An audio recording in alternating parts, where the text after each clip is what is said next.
dia aos irmãos. Bom dia. Bom dia. Feliz sábado a todos vocês. Seja bem-vindo. Aqui estamos na casa de Deus. Bom, você... Posso fazer um pedido para vocês, irmão? Olha, Será que você quer vir um pouquinho mais na frente para ficar mais perto? Não sei que todo mundo gosta de um cartinho aí. Você pode vir para frente. Eu posso vir para frente, mas daí eu vou ter que levar isso aqui junto, irmão, porque eu vou usar isso aqui para suporte da Bíblia. Daí vai ficar mais difícil. Ou vocês querem ficar mesmo? Você sabe também, filho. Mas escuta daqui. Escuta daí, né? Aqui dá a sensação de que está muito longe, né? Parece que é distante, né? Mas tranquilo, então. Eu não vou usar o microfone, que está tranquilo, né? Não. Esse ouve aqui. Nosso horário também está tranquilo, da 15 para as 11. e hoje o pessoal está jejuando, pode ficar até as 3, Não vou fazer um estudo bíblico hoje, então, né? Muito bem. Irmãos, hoje, como você conhece todos, é o último sábado do ano, né? Estamos felizes, muito contentes, agradecidos a Deus, porque Ele cuidou de nós durante todo esse ano, né? Amém. Nos protegeu, nos abençoou.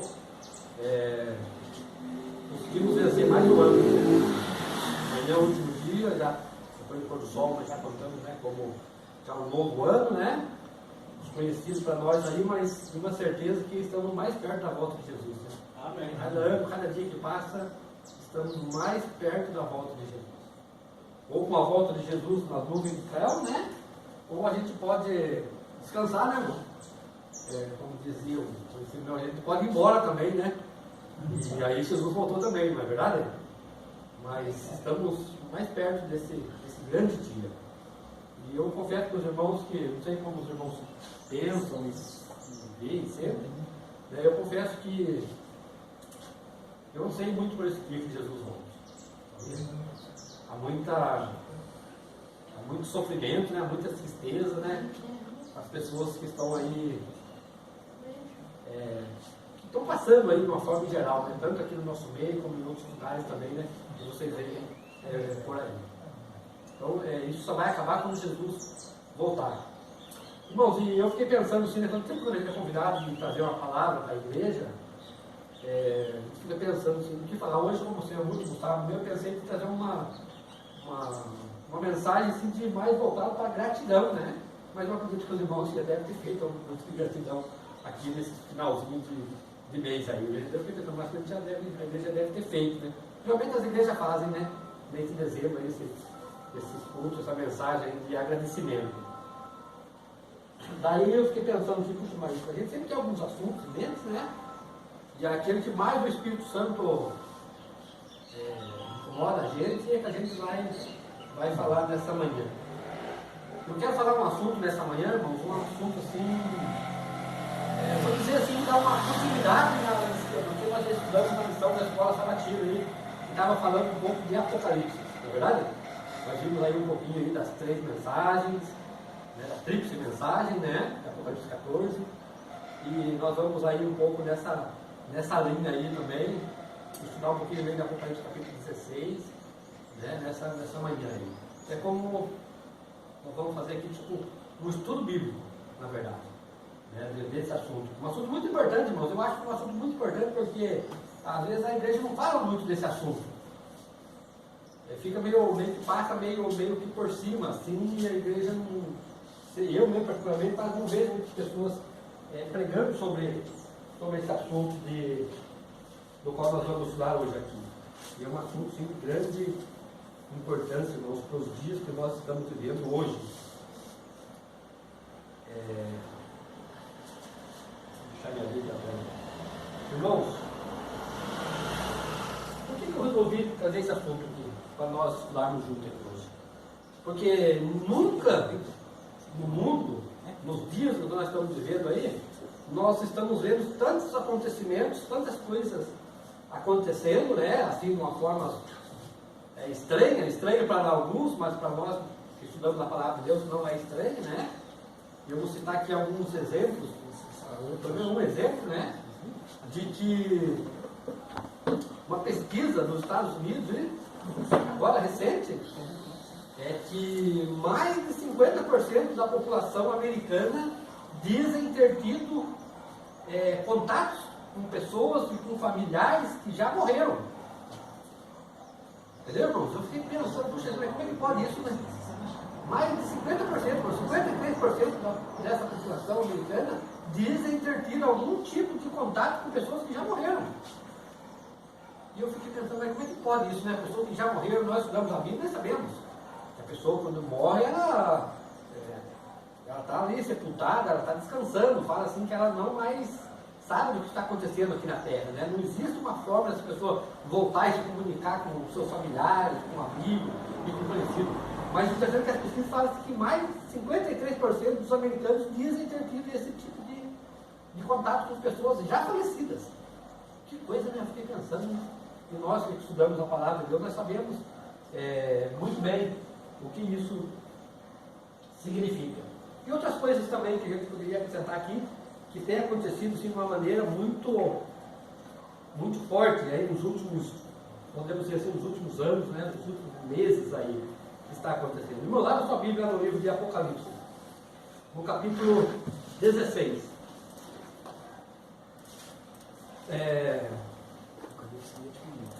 Nós temos aqui essa irmã ali e essa outra irmã aqui, eles não são adventistas, né, irmã? Pelo que eu entendi, né? Não são, né? Eu vou ajudar ela. Não, né? E nem a irmã também. Ah, tá bom, mas você já tem vindo a casa de Deus. Eu vou ler esse verso aqui, irmão. Enquanto vocês vão se ajeitando aí para encontrar o verso aí. Ele vai falar o versículo. Diz assim o verso, ó. Apocalipse 16, eu vou ler o verso 13.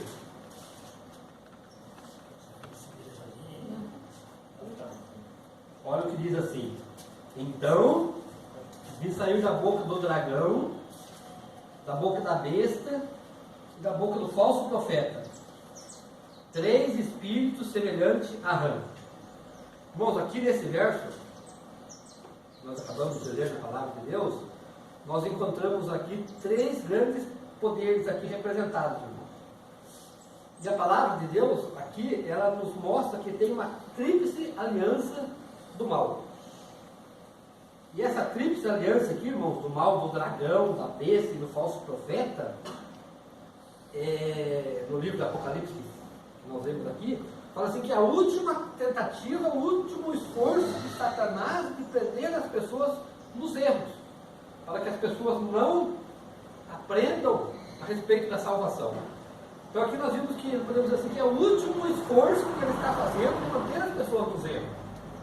Como eu falei agora há pouco aqui, né? Dessas pessoas que falam que estão tendo contatos com pessoas já falecidas, pessoas que já morreram. Então ele está fazendo um esforço para que mantenha as pessoas presas no erro, para que eles não descubram o caminho da salvação.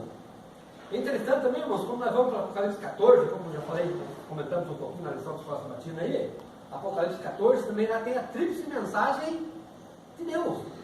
Aqui nós vimos uma tríplice mensagem do mal, mas em Apocalipse 14 tem lá uma tríplice mensagem de Deus também, que é advertindo as pessoas para que eles deixem dessa falsa adoração e eles venham adorar ao Deus verdadeiro. Porque em Apocalipse 14, no verso 6, fala assim: temeis a Deus e dai-lhe glória, porque vinda é a hora do seu juízo. Então Deus está chamando as pessoas para adorar o Deus verdadeiro e não a adorar um outro tipo de Deus ou outras coisas lá. Interessante, irmãos, que então existem essas duas mensagens, essa tríplice mensagem do falso, né, que nós vimos da Apocalipse 16, 13, e aqui essa tríplice mensagem também, né, dos 3 anjos de Apocalipse 14, que é Deus chamando o povo para adorar o Deus verdadeiro, Deus criador do céu e da terra e do mar e das fontes das águas, né? Esse é o convite que Deus faz para as pessoas, para que venham adorar a Deus. Agora, irmãos, nós vamos ver aqui quem são esses 3 espíritos imundos, como eu citei aqui no verso que nós acabamos de ler aqui. Eu quero começar falando do primeiro espírito imundo, que é o espiritismo. Interessante, irmãos, que aqui fala assim: por que é semelhante à rã? Por que o espiritismo é semelhante à rã? O irmão falou um pouquinho que hoje na escola sabatina que lá no Éden a serpente enganou Eva. Nós conhecemos a história, né? De que a serpente falou para Eva, que Deus tinha advertido a Eva, que ela podia comer livremente de todas as árvores do jardim, mas colocou uma árvore, né, de obediência, daquele fruto que ela não podia comer, né, porque no dia que dela comesse, ela ia morrer. Isso foi Deus que falou. Eva, não coma porque você vai morrer. E aí vem a serpente, que diz o que para Eva? Eva, você não vai morrer, pode comer, tranquilo. Você não vai ter nenhum problema. Você não vai morrer. Então aqui, irmãos, nós vimos essa... Algumas pessoas falam que foi a primeira sessão espírita que houve. Porque a serpente falando com Eva. E por que aqui fala que é do espírito, falando com o espiritismo, irmãos? Porque aqui surge essa doutrina espiritualista, de que a alma, ela não morre. Porque Deus falou assim para ela que ela ia morrer. Aí vem a serpente e fala para ela, Eva, você não vai morrer. E interessante, irmãos, que quando fala assim que a pessoa não morre, que é do espiritismo, né? Qual que é o objetivo do inimigo com tudo isso? Porque se a pessoa não morre, né, como os espíritas acreditam,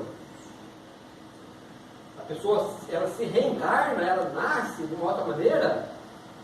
Então aqui eles tiram Jesus de cena, porque se Jesus morreu na cruz para que nós tivéssemos vida, e agora o Espiritismo fala assim que você não precisa, porque você morre e você reencarna, você nasce de novo de outra forma aí. Então eles tiram Jesus de cena. E por qual motivo Jesus teria vindo morrer na cruz do Calvário? Para salvar eu e você, para que eu e você tivéssemos vida. Então aqui nós vimos que o Espiritismo ele tira Jesus de cena. E é por isso, irmãos, que a Bíblia fala que ele é um espírito imundo semelhante a rã. Porque eles fazem com que as pessoas pensem que não precisam de Jesus para ter vida. Entendeu? Então se a pessoa morre, depois nasce de novo e reencarna, ele não precisa de Jesus para ter vida. E é isso que eles fazem. Eles tiram Jesus de lá. É isso que eles fazem, enganando as pessoas. E é por isso que é um espírito semelhante a rã. Agora, qual que é o segundo espírito imundo que fala a Bíblia, irmão, que sai da boca da besta? E essa aqui, irmãos, essa besta, que é a primeira besta do Apocalipse. Tem duas bestas, né? É o Apocalipse 13. Essa aqui é a primeira besta. Agora veja, irmãos, o que eu vou falar aqui desse segundo espírito imundo,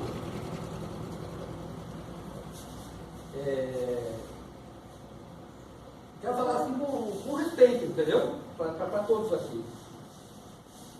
Que é o catolicismo.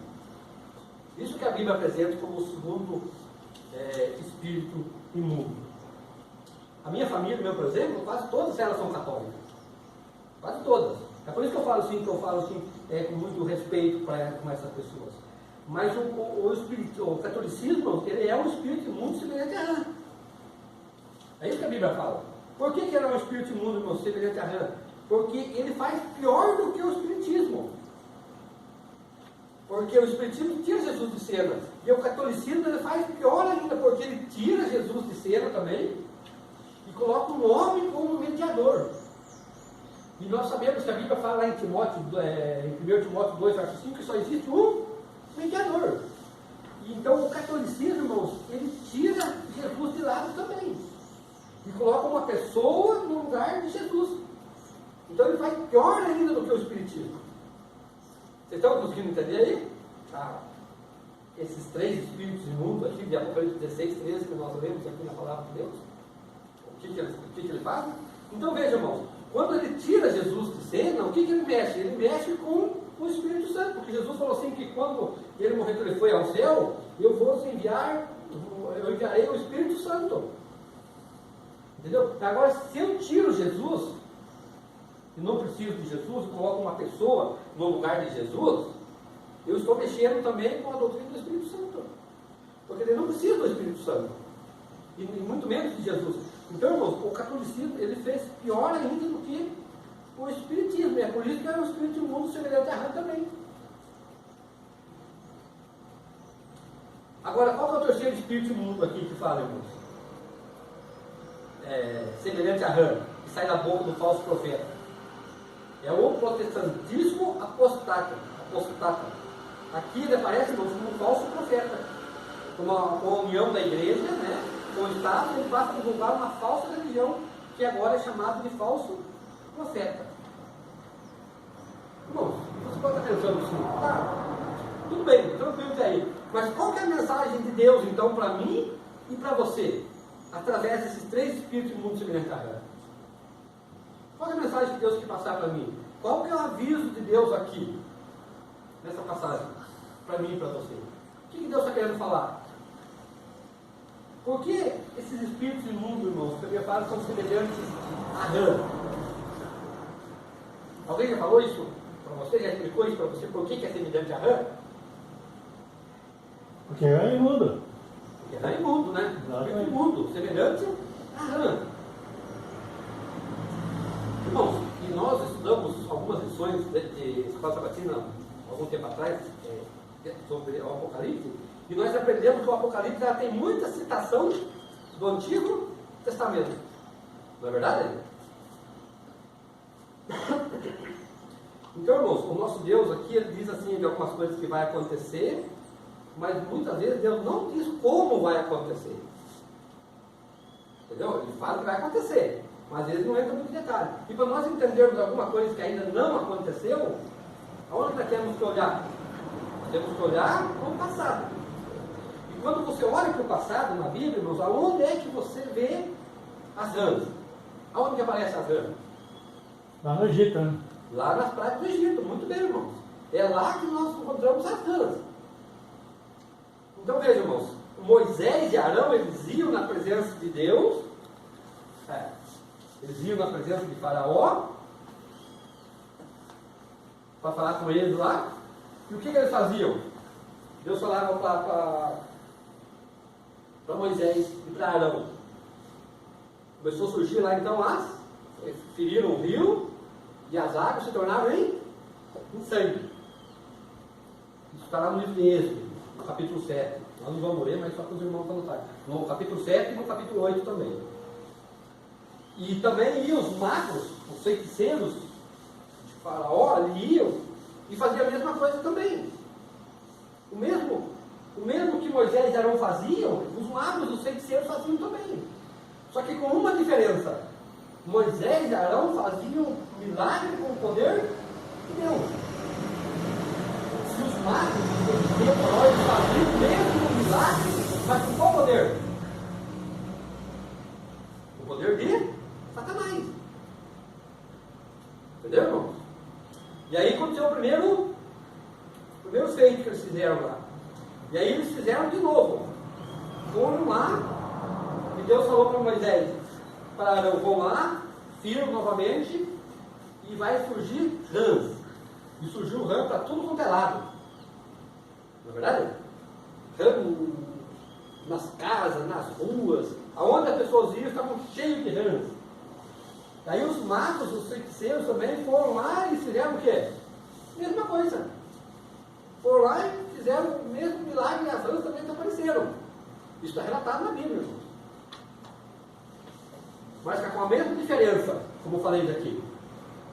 Eles faziam com o poder de Deus.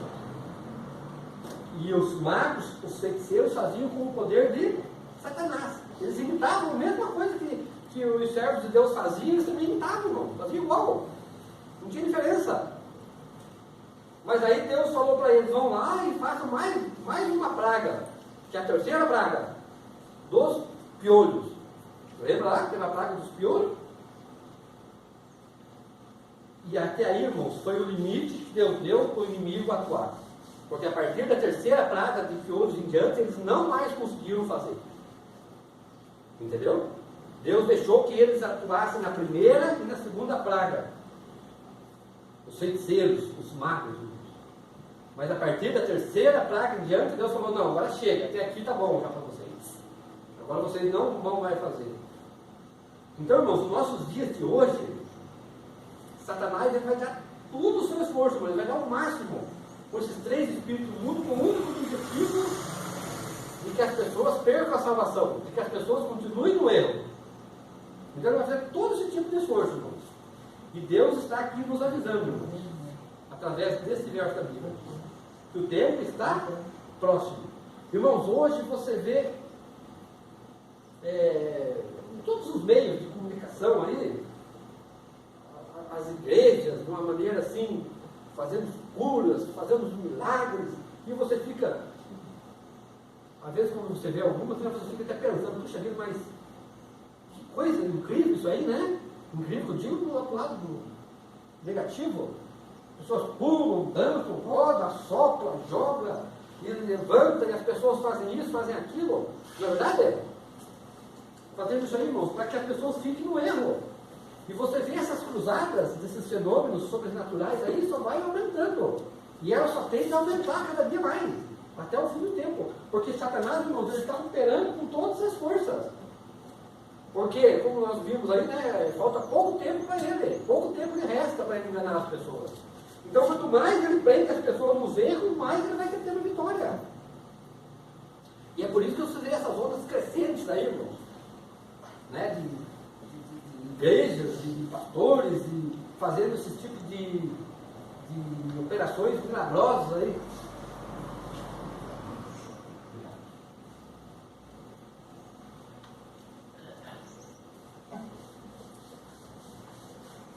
E você vê aí pessoas expulsando os demônios, pessoas fazendo cura, pessoas fazendo coisas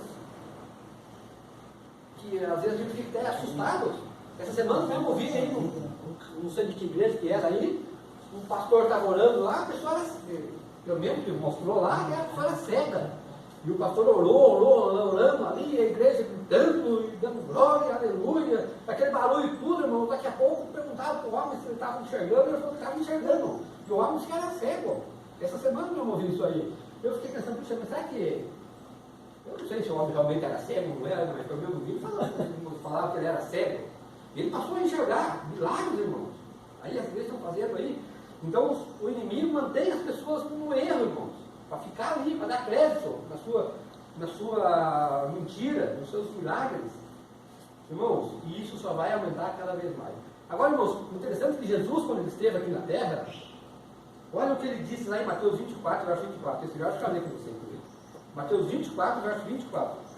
Você conhece esse verso aqui, mas vamos abrir a Bíblia e vamos ler na palavra. Mateus 24, verso 24. Olha o que Jesus disse, irmãos, nesse verso. Mateus 24, verso 24. Porque surgirão falsos cristos e falsos profetas, operando grandes sinais e prodígios, para enganar, se possível, os próprios eleitos. Olha, irmão, Jesus advertiu aqui. Porque surgirão falsos cristos, falsos profetas, operando grandes sinais. Fazendo prodígios. Para quê? Para enganar as pessoas. E ali fala, o verso fala, se possível, até mesmo os eleitos. Percebe aí? Essas curas, esses milagres aí. Agora eu quero destacar aqui, irmãos, três partes nesse verso aqui. Que milagres, então, são um sinal da volta de Jesus. E do fim do mundo também. Milagres nesse contexto desse verso, irmãos, tá bom? De acordo com Apocalipse 16, verso 13, que é o verso que nós lemos lá no início. Nesse contexto, então, os milagres são sim sinal da volta de Jesus e do fim do mundo. Interessante, irmãos, que quando Jesus falou essa passagem aí, ele estava respondendo a pergunta que os discípulos tinham feito para eles. Lá no comecinho do verso de Mateus, no capítulo 24, verso 1 lá. Lembra da pergunta que fizeram para Jesus lá? No comecinho lá? Quando vai acontecer essas coisas? E que sinal haverá na sua vida na consumação do século? Essa é a pergunta que os discípulos tinham feito para Jesus. E Jesus, então, essa resposta aí estava dentro da pergunta que eles tinham feito para Jesus. E Jesus estava respondendo para eles lá, então, que haverá falsos profetas, falsos cristos, operando grandes sinais, fazendo os prodígios, irmãos. Então, Jesus estava respondendo a essas perguntas para eles lá. Agora, irmãos, você pode estar se perguntando assim, bom, mas milagre? Sempre existiu milagre. Sempre existiu milagre. Porque milagre, o que era? Milagre era a marca de Jesus. O que mais Jesus fazia era milagre. Não é verdade? Jesus fazia cegos enxergar, paralíticos andar, Jesus ressuscitava as pessoas, Jesus tirava demônios das pessoas, Jesus fez muitos milagres. Nós conhecemos, está registrado na Bíblia, muitos milagres que Jesus fez. Então veja, milagre sempre existiu. Jesus fez muitos desses milagres. Então essa era a marca de Jesus, fazer milagres, fazer curas, fazer bênção na vida das pessoas, libertar as pessoas. E qual que era a marca do inimigo de Jesus, irmãos? Fazer tudo o contrário. Ele colocava doença nas pessoas, ele colocava espíritos demoníacos nas pessoas, ele colocava miséria nas pessoas, ele colocava tudo aquilo que fosse de ruim nas pessoas. O inimigo faz isso. E Jesus então fazia tudo o contrário dele. Bênçãos, milagres. Mas o que aconteceu, irmãos? Quando Jesus morreu, Jesus foi ao céu, Satanás pensou assim: eu vou pegar essa marca de Jesus para mim. Não é isso? E foi isso que ele fez. Ele falou: eu vou começar também a fazer curas e fazer milagres. Agora você pode estar se perguntando: se o inimigo pode fazer milagre? Pode, irmãos. E quem fala isso? A Bíblia fala, irmãos. Quer ver? Vai lá para o Apocalipse 16 de novo. Aqui você não tem nenhuma dúvida, irmão, do que eu estou falando aqui. Veja o que o inimigo pode fazer, irmãos. Verso 16, Apocalipse 16, no verso 14. Diz assim: porque eles são espíritos de demônios, operadores de sinais, e se dirigem aos reis do mundo inteiro, com o fim de ajuntá-los para a peleja do grande dia do Deus Todo-Poderoso. Veja, irmãos, o que diz a palavra de Deus? Operadores de sinais, que enganam as pessoas. Porque são espíritos de demônios, operadores de sinais, que dirigem aos reis do mundo inteiro, enganam as pessoas. Então, irmãos, aqui, esses milagres estão dentro desse contexto de Apocalipse 16, 13. Então, se você for ver aqui, esses tipos de milagres são sim um sinal da volta de Jesus. Agora, o segundo ponto: milagres também são a marca da falsidade. Porque o texto diz que surgirão falsos cristos, falsos profetas, operando grandes milagres, fazendo curas, que você vê por aí. Irmãos, e quantos hoje aqui acreditam? Nós estamos hoje aqui, acredita que esta igreja, que nós fazemos parte dela, é a igreja verdadeira de Deus aqui na terra? Eu acredito. Também. Eu também, vocês acreditam, porque vocês estão aqui, porque vocês acreditam, senão vocês não estariam hoje aqui. Agora eu quero fazer mais uma pergunta para vocês. Alguma vez você já parou para pensar por que esta igreja verdadeira de Deus, ela não faz curas e milagres como as igrejas que nós vimos por aí? Alguma vez você já parou para pensar? Irmãos, deixa eu abrir um parênteses aqui. Eu não estou falando que na igreja de Deus não tem milagre, que tem milagre também. Eu já conheço os milagres que aconteceram nessa igreja. Então aqui existem sim milagres também, na igreja adventista. A pessoa pergunta: o que não tem, irmãos, é nessa forma como nós vimos aí nas outras igrejas. Entendeu? Mas que existe milagre também sim aqui dentro, existe. Agora veja, o que é que diz o texto, irmãos? O texto diz assim: porque surgirá a igreja verdadeira fazendo curas e milagres. É isso que diz o texto? Não. Não, irmãos, o texto não diz isso, que surgirá a igreja verdadeira fazendo curas e milagres. Mesmo ela também fazendo, ela tem curas e tem milagres também, mas não fala, o texto não fala isso. O que fala? Fala porque surgirá a igreja verdadeira fazendo grandes milagres, então diz, é isso que diz? Não, irmãos, o texto diz porque surgiram falsos cristos e falsos profetas fazendo grandes milagres. Quem faz cura e milagre na igreja verdadeira é o próprio Deus, não é mais? Quem faz milagre e cura na igreja verdadeira, quem faz milagre e cura na igreja verdadeira é Deus, não é o ser humano. Não, sim, exato, né? Mas a gente não vê com tanta frequência como você vê, né, nas demais países que as pessoas fazem curas e milagres, e até Parece que você vê um Deus assim, diferente da igreja verdadeira. Tipo, você parece que o Deus lá faz mais milagre, tudo que você pede, ele faz milagre. Eu não entendo isso. Porque Deus, ele faz assim, você pede uma coisa, está doente, coisa assim, tal, ele faz milagre, sim. Mas é conforme a vontade dele, não a vontade nossa. Porque se fosse a vontade nossa, todo mundo aí estava chique no último. Né? Tudo que você pedisse, Deus estava dando. Sim, mas então é por isso que fala que os dias que nós estamos vivendo hoje, essa bíblica mensagem aqui de Apocalipse 16, verso 13, milagres então são a marca da falsidade. Entendeu? É o que dá para entender. São as marcas da falsidade. Porque esse aqui é o segundo ponto que destacar comigo. Eu trouxe o ponto, irmão, que milagres são enganosos. E por que milagres são enganosos, irmãos? Porque a mente das pessoas hoje faz com que elas pensem que só Deus pode fazer milagres. É isso que está na mente das pessoas hoje.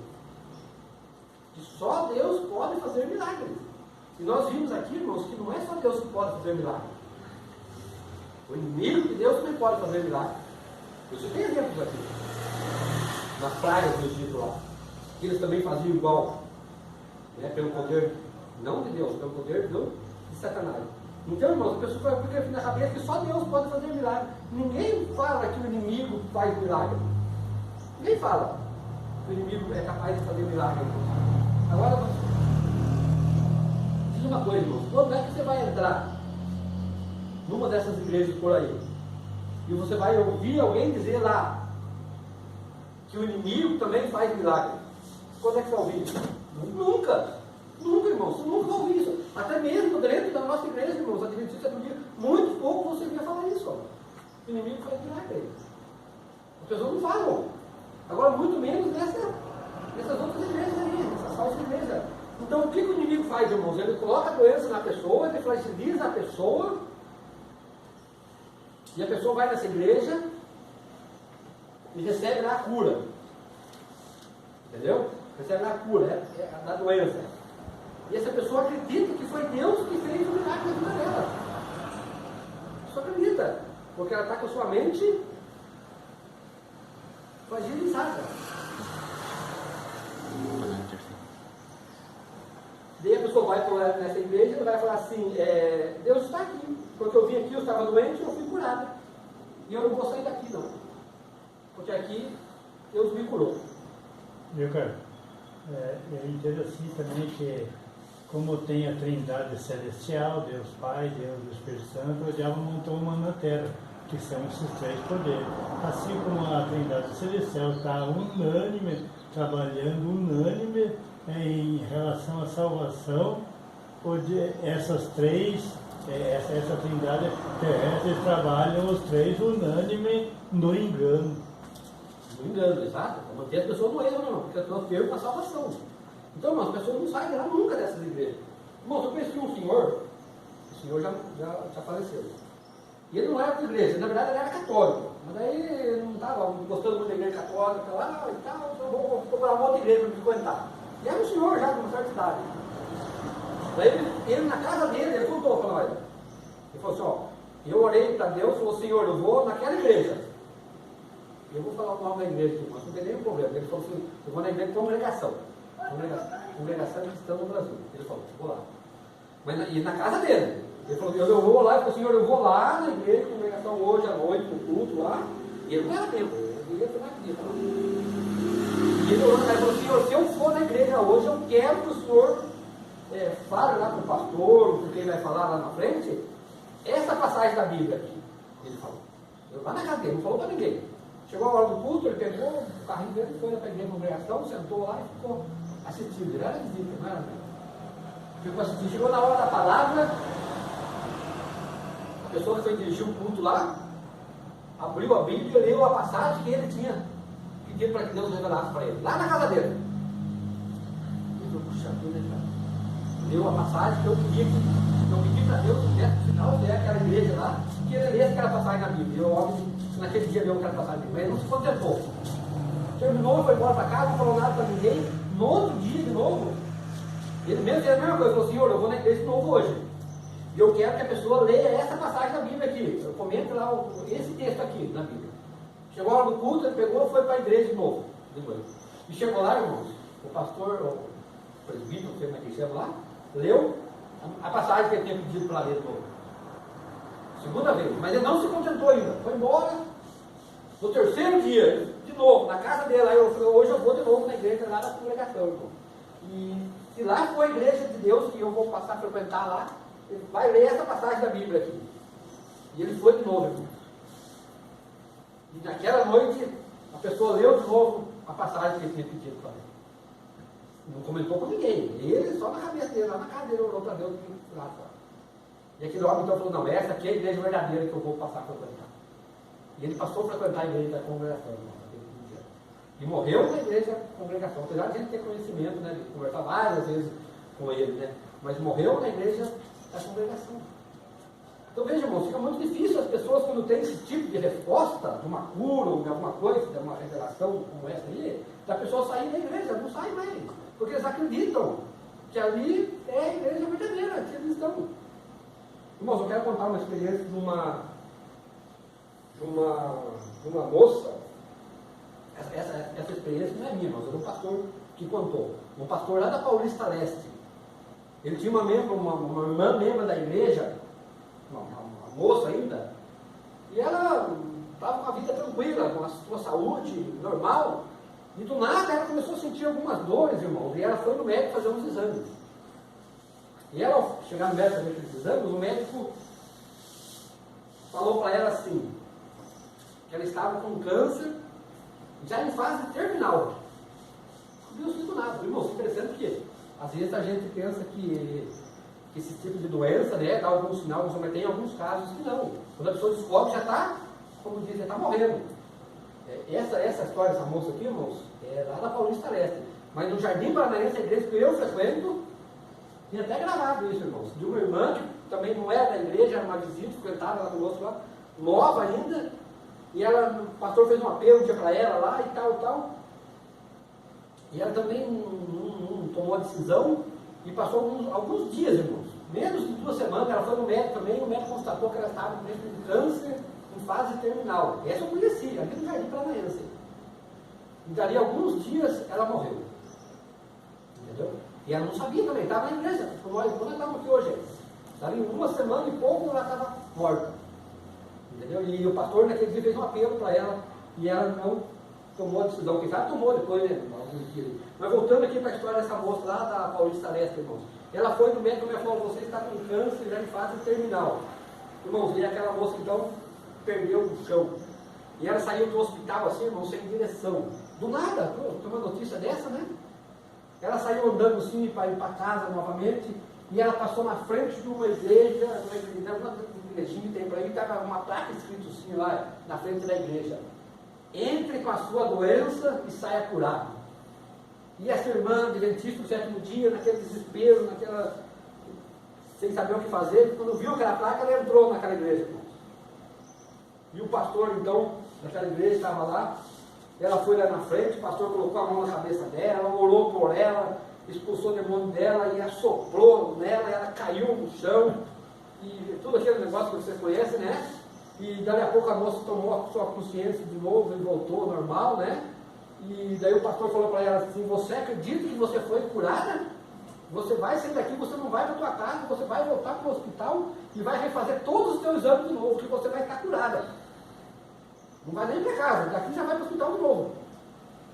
E aquela moça foi. Chegou lá no médico, o médico falou assim, não, mas eu acabei de fazer os exames e tal. Não, mas eu quero fazer tudo de novo. Eu não acredito nesses exames aí, primeiro. Eu quero fazer tudo de novo. Insistiu no hospital, até que fizeram o exame de novo dela, não sabe? Deu o resultado do exame dela. Ela estava curada. Não tinha nada. Então o médico, o médico pensou, não, mas acabou de fazer os exames aqui, estava com doença, com câncer, para terminar, eu posso ficar curada. E ela saiu dali, irmãos, foi embora para casa, curada. Mas ela era o quê? Adventista do 7º dia. E um dia ela tinha ouvido alguém falar, irmãos, que o inimigo também faz cura. E ela ficou com aquele negócio na cabeça dela. Quem foi que me curou? Foi Deus? Ou foi o inimigo de Deus? Ela ficou com essa dúvida, irmãos. E aí ela foi falar com o pastor dela. Ela falou, pastor, contou a história do pastor. Quem foi que me curou, pastor? Foi Deus que me curou ou foi o inimigo de Deus que me curou? O pastor, muito sábio, né, irmão, respondeu assim para ela: olha, eu não tenho como dizer para você se foi Deus que te curou ou se foi o inimigo que te curou. Mas eu vou dizer para você. E você vai prometer para mim que você vai fazer isso que eu vou mandar você fazer. Você vai embora para sua casa, vai entrar no teu quarto e vai ajoelhar e vai orar para Deus. Vai falar assim para Deus na oração: Senhor, se foi o Senhor que me curou, aleluia, glória a Deus, aonde eu for eu vou contar desse testemunho que o Senhor me curou. A oração dela, para quando ela fazer assim: vou contar, aonde eu for, vou contar desse milagre, vou testemunhar desse Deus. Mas se não foi o Senhor que me curou, se foi o inimigo que te curou, você vai pedir para ele para que a doença volte em você novamente. E ela foi para casa, irmãos, e fez essa oração. Irmãos, vale uma semana, aquela irmã estava morta. A doença voltou, irmãos, e ela morreu. Mas morreu nos caminhos de Deus. Entendeu, irmãos? Quem é que tinha feito a cura? Não era na primeira vez. Então veja, irmãos, que o inimigo ele tem poder de fazer milagres também. No caso dessa moça aqui, o Espírito Santo trabalhou na mente dela. E ela teve essa sabedoria de conversar com o pastor, e o pastor também foi sábio, irmãos, um homem usado por Deus, de dar essa orientação para que ela fizesse essa oração. E ela fez essa oração de sinceridade. Né? E Deus com certeza aceitou. Irmão, então veja, esses milagres são enganosos. E se você for ver lá para o livro de Mateus capítulo 7, irmão, já vou terminar já. Mateus no capítulo 7. E o Carlos, se você terminar, eu estava vendo, a Ellen White fala assim: quando você for orar, não mexe nem com os lábios, porque o inimigo ele lê a leitura, nada não pode mexer. Hoje eu vejo nos campos de bola o cara para falar bota a mão assim, porque é verdade. Se o humano consegue ler, o inimigo muito mais. Quando o inimigo só não entra na cabeça do sujeito para saber o que eu estou pensando. Mas se eu estiver procurando alguma coisa, ele fica olhando. O que ele está procurando? Se eu erguer a Bíblia aqui, eu já contei que é um objeto pequeno. E assim que vai, até que ele sabe tudo. Por isso que aquele cara, ele lia a Bíblia aqui, e o diabo ficava vendo a leitura e inspirava o pastor dele, ó, leia essa aqui. Converteu. Renato, irmão, então a gente tem que tomar muito cuidado, irmão, com essas coisas. Por isso que eu estou trouxe essa mensagem para vocês, para que você possa aí, no próximo ano, aí, quem sabe, aí, ficar atentos a essa coisa. Agora veja, irmãos, por que milagres são enganosos? Mateus, no capítulo 7, pode acompanhar comigo a leitura, no verso 22 e 23, que vocês bem conhecem muito bem essa passagem aí, diz assim: então lhe direi explicitamente, nunca vos conheci, apartai-vos de mim. Eu estou lendo o 23, mas eu queria ler o 22 antes. Muitos naquele dia hão de dizer: Senhor, Senhor, porventura não temos nós profetizado em teu nome, e em teu nome não expelimos demônios, e em teu nome não fizemos muitos milagres? Então Jesus vai responder para ele: nunca vos conheci, apartai-vos de mim, porque praticais a iniquidade. Irmão, veja, na volta de Jesus vai haver dois grupos de pessoas. Vai haver o salvo e o perdido. Mas no grupo dos perdidos, irmão, vai se tornar em dois grupos. Vai ter aquele grupo das pessoas que se perderam conscientemente, aqueles que rejeitaram realmente a mensagem, vão pedir para a rocha, para que o rocheiro saia em cima deles. Esse é o grupo de perdidos que são conscientes, que se perderam, né? E o segundo grupo, irmão, são aqueles que fizeram milagres, como diz aqui: Senhor, nós fizemos milagres, nós expulsamos demônios, nós fizemos cura, em teu nome. E Jesus vai falar para eles: sim, tá bom, vocês fizeram tudo isso, mas o milagre que vocês usaram, o poder que vocês usaram, não foi de mim. Jesus falou: eu não vos conheço. Eu falou para pensar, irmãos, que coisa terrível essa resposta que Jesus vai dar para essas pessoas. Irmãos, então eu quero que você saia daqui hoje, tomada a decisão ao lado de Jesus. Você sai daqui hoje, irmãos, com um espírito assim desse novo ano que vai iniciar agora, amanhã, estudar mais a palavra de Deus, pensar mais nas coisas de Deus. Porque às vezes a gente estuda, irmãos, as palavras de Deus de uma maneira muito superficial, não vai mais nos detalhes. E ficar atento, irmãos, porque nós vimos aqui que fala assim: que, se possível, o inimigo vai enganar até mesmo os escolhidos de Deus. E quantas pessoas no nosso meio, irmãos, nós não vemos que saem das nossas igrejas, que abandonam a fé, abrem outras igrejas. Eu mesmo conheço pessoas que saíram do nosso meio e que abriram igreja para eles, irmãos. Conheço 2 pessoas que eram adventistas, que eram líderes da nossa igreja. Saíram da igreja, abriram a igreja e hoje tem os seus ministérios por aí, irmãos. Então veja, se possível, vai enganar, irmãos, até mesmo os eleitos. Que nós hoje possamos sair daqui, irmãos, tomar a decisão de estar ao lado de Jesus. Não sair acreditando em tudo que é tipo de milagres e cura, irmãos. Não que eles não existam. Quero saber que as milagres e curas existem sim, mas não da maneira como você vê por aí. Em qualquer portinha as pessoas entram e saem curadas. Entendeu, irmãos? Precisamos estar atentos a isso. Que Deus nos abençoe e que nos ajude. Amém. Nós possamos nos apegar a cada dia mais em Jesus Cristo. Só Ele que pode nos dar a vitória em todos os momentos da nossa vida. Não fique buscando em outros meios. Busque em Jesus Cristo. Ele é a solução do meu problema e dos seus problemas. Que Deus nos abençoe. Nesse novo ano, né, o ano mais perto da volta de Jesus, estar mais agarrado dele, mais próximo dele. Vamos cantar no hino final? E vamos embora para casa também, né? Porque é 11h30. E no final é o 344.